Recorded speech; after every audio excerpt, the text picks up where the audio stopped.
देवादिदेव महादेव, मैं अपने गुरु शिव महेश्वर को प्रणाम करती हूँ। मेरे प्रणाम स्वीकार करना।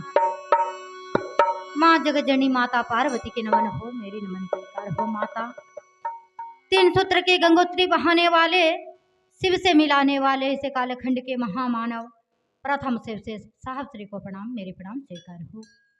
शक्ति स्वरूप आदि लीला माँ को नमन करती हूँ, मेरे नमन स्वीकार हो। इस चर्चा स्थल पर उपस्थित गुरु भाई एवं गुरु बहना के नमन करती हूँ, मेरे नमन स्वीकार हो। इस चर्चा स्थल को मैं बारंबार प्रणाम करती हूँ, मेरे प्रणाम स्वीकार हो। मंच महोदय की तरफ से भजन का आदेश मिला है, छोटी सी भजन लेकर के मैं अपने गुरु के चरणों में समर्पित हूँ।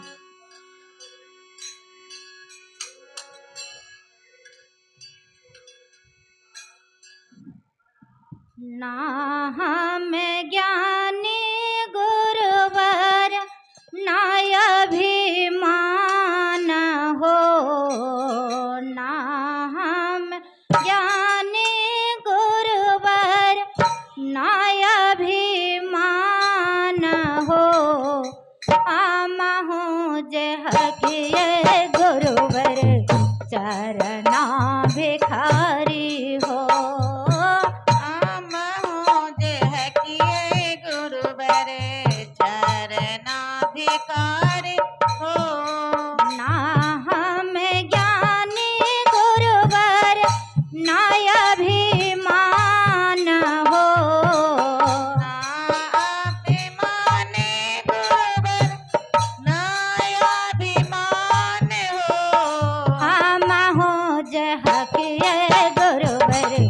चरना भिखारे हो, हम हो देहकिए गुरुवर चरना भिखारी हो। लाख 84 में घूमे फिर अलिए हो गुरुवर। लाख 84 में घूमे फिर अलिए हो गुरुवर। लाख 84 में घूमे फिर अलिए हो गुरुवर। लाख 84 में घूमे फिर अलिए हो गुरुवर। कोई नाही दलखन गुरु ज्ञान या हो गुरुवर। कोई नाही दलखन गुरु ज्ञान आओ आओ गुरुवर। कोई नाही दलखन गुरु ज्ञान या हो गुरुवर। कोई नाही दलखन गुरु ज्ञान आओ आओ गुरुवर। जगवा में लखना भैया हरंदर भैया। जगवा में लखना भैया हरंदर भैया। जगवा में लखना भैया हरंदर भैया। जगवा में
कोयो नाही लेकिन गुरु ज्ञान आहो आहो गुरुवरे कोयो नाही लेकिन गुरु ज्ञान आहो गुरुवरे कोयो नाही लेकिन गुरु ज्ञान आहो आहो गुरुवरे जगवा में लखना भैया से गोरो भैया राघवा में लखना भैया हरेंद्र भैया जगवा में लखना दे दिल लामा दे दे राघवा में लखना दीदी नीलामा दीदी दया दलखन तेना तोता ज्ञान या हो गुरुवरे जय दलखिन तीन सूत ज्ञान आहो आहो गुरुवरे दया दलखन तेना